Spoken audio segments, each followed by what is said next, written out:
সামাজিক অবক্ষয় যখন হয় তখন সব জায়গাতে হয়। আমি অনেক দেখলাম যে আমি একটু পজিটিভ চিন্তা করি।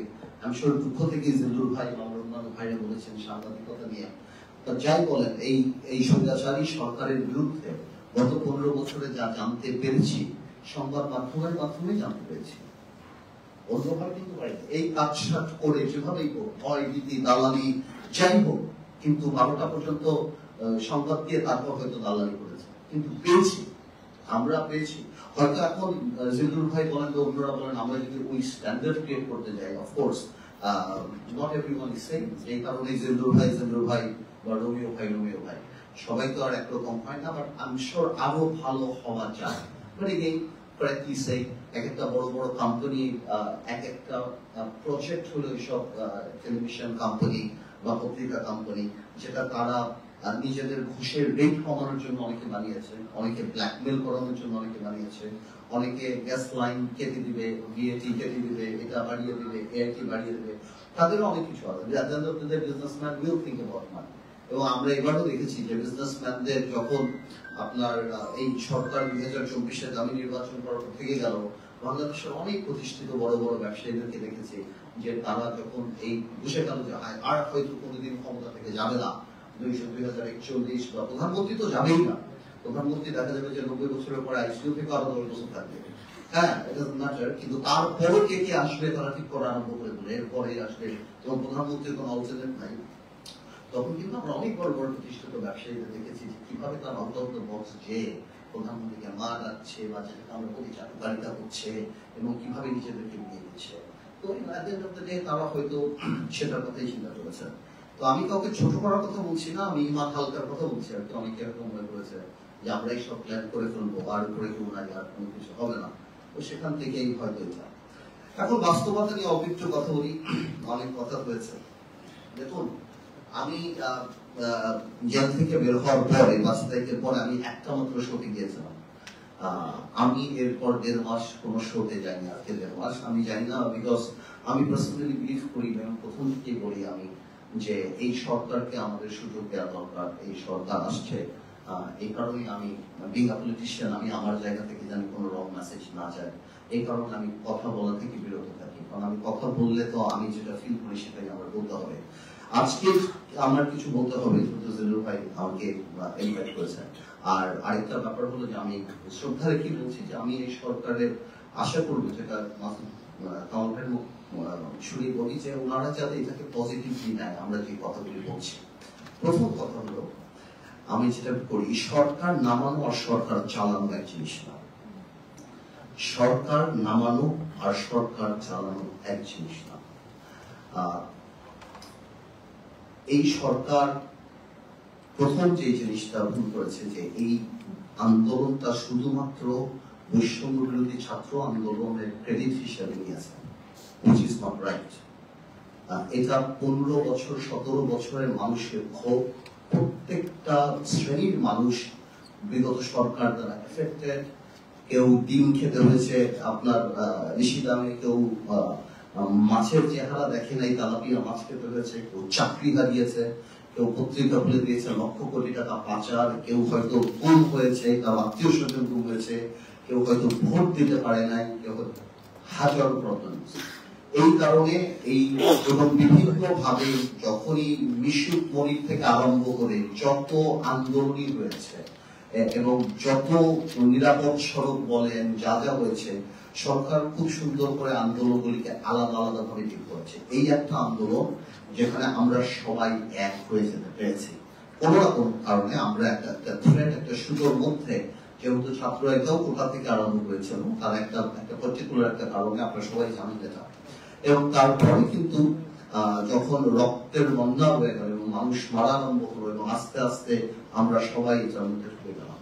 এবং যখন সরকারটা শেখ হাসিনা সরকার চলে যাওয়ার পরেই যখন এই কথাগুলি আসা আরম্ভ হচ্ছিল যে আন্দোলনটা ওনাদের বা এক স্বৈরাচার যে আরেক স্বৈরাচার আসবে কিনা বা এই ধরনের কথাবার্তা আরম্ভ ছিল, স্বভাবতই একটা গ্যাপ কিন্তু দাঁড়িয়ে গেছিল সাধারণ মানুষের মাঝখানে। আমার বোন একটু আগে বলবো, আমার এক বোন ওখানে বলে গেল যে কেন যারা আন্দোলন করছিল তাদের গ্রামাঞ্চলে অনেকে তাদেরকে ধমক দিচ্ছে বা তাদেরকে সিকিউরিটি হচ্ছে, এইটাই রিজন সিকিউরিটিটা হওয়ার।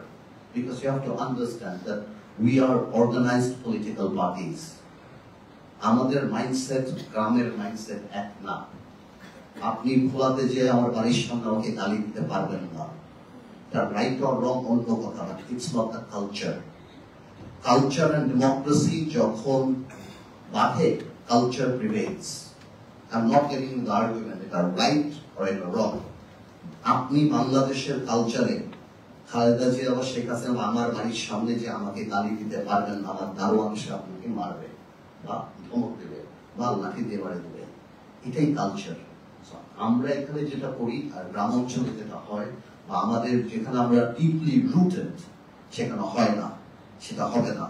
ওই কথাগুলি বলার কারণে একটা বিরাট বৈষম্য বা একটা বিরাট গ্যাপ কিন্তু দাঁড়িয়ে গেছে। আমরা পলিটিক্যাল পার্টিরা কিন্তু ধৈর্যের সাথে কাছে আছি। আমরা বলেছি নো প্রবলেম, কোনো অসুবিধা নেই, আপনারা কাজ করেন, সংস্কার করেন আপনারা, আমরা আপনাদের পাশে থাকতেছি। আমরা কিন্তু বলি নাই, বিএনপিও খুব মেচুরিটি করছে, আমরাও করছি, আমরা যারা ছোট বিএনপির সাথে আমরাও স্মল স্টেক হোল্ডার, আমরাও 3টা ছেলে মারা গিয়েছে এই আন্দোলনের সময়। হ্যাঁ, বিএনপির 400-450 জামাতের মারা, আরো অনেকে মারা গেছে। আমি সেটা বলছি, সেখানে একটা টেকনিক্যাল ভুল কাজ। I will not go into the details of the formation of the cabinet, ছাত্ররা এসেছে বা কারা এসেছে, বাট আমি এটা ইউনুসকে বলছি, আমার সাথে যখন দেখা হয়েছে, এনাদের মানুষের সাথে কানেক্টিভিটি নাই, একদমই নাই।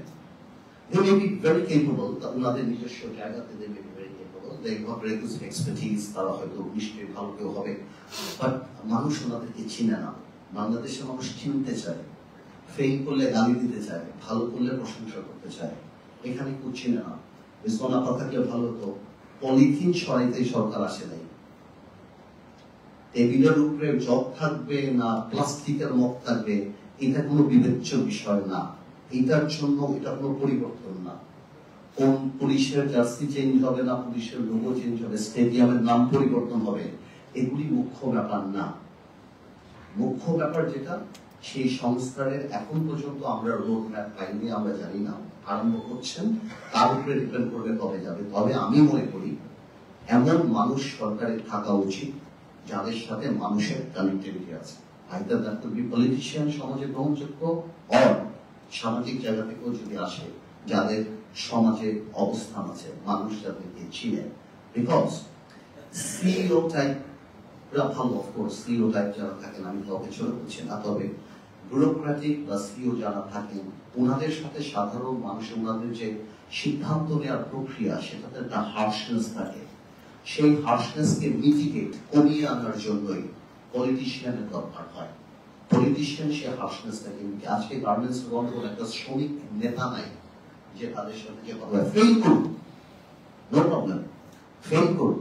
আমরা যখন জেলখানায় ছিলাম তখন জেলের রায়টের মতো হচ্ছিল, শেখ হাসিনা ক্ষমতা থেকে যাওয়ার পরে জেলার এসে আমাকে অ্যানি চৌধুরী আর আমিরুলকে নিয়ে গেছে, পার্থ ভাই আপনারা থামান, আপনারা নিচে যান, আপনারা কথা বলেন, আপনারা, আমরা পাচ্ছি না, আমাদের কাছে বন্দুক লাঠি সবই আছে, আমরা পাচ্ছি না। তো আমাদের not necessarily that we will be able to handle the problem, but মানুষ চাই ফেল করলে আমরা ফেল করি।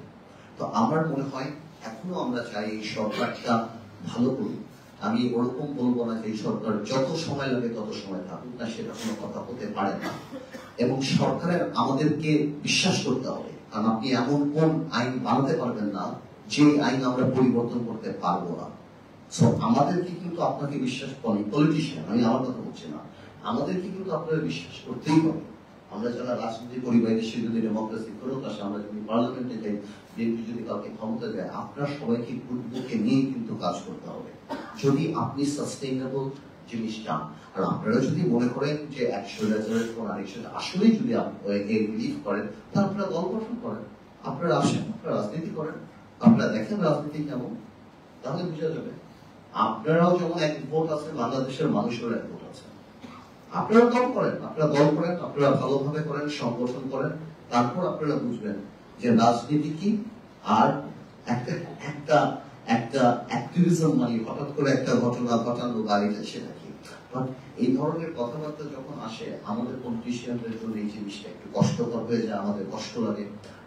আমাদেরও অনেক স্যাক্রিফাইস আছে। হ্যাঁ, আপনারা মেচুর কাজ করেছেন, আপনারা ভালো করছেন, আপনারা সংবিধান পরিবর্তন করে আপনারা সবই করুন, বাট আমরা সবাইকে আমরা বলবো যে বাংলাদেশের সবাই চায় এটার সাথে জড়িত থাকতে, এটার সাথে আলাপ করতে, অ্যাকাউন্টেবিলিটি থাকতে। তো আমি মনে করি আমাদের সবারই উচিত যে যেই দুঃস্বপ্ন থেকে আমরা বেরোতে আসছি, যে রেজিম যেটা আমরা তো কোনোভাবেও চাই না যে এটা রেপুটেশন হোক, আর আমরা কোনোভাবেও চাই না যে এই সরকার ফেল করুক।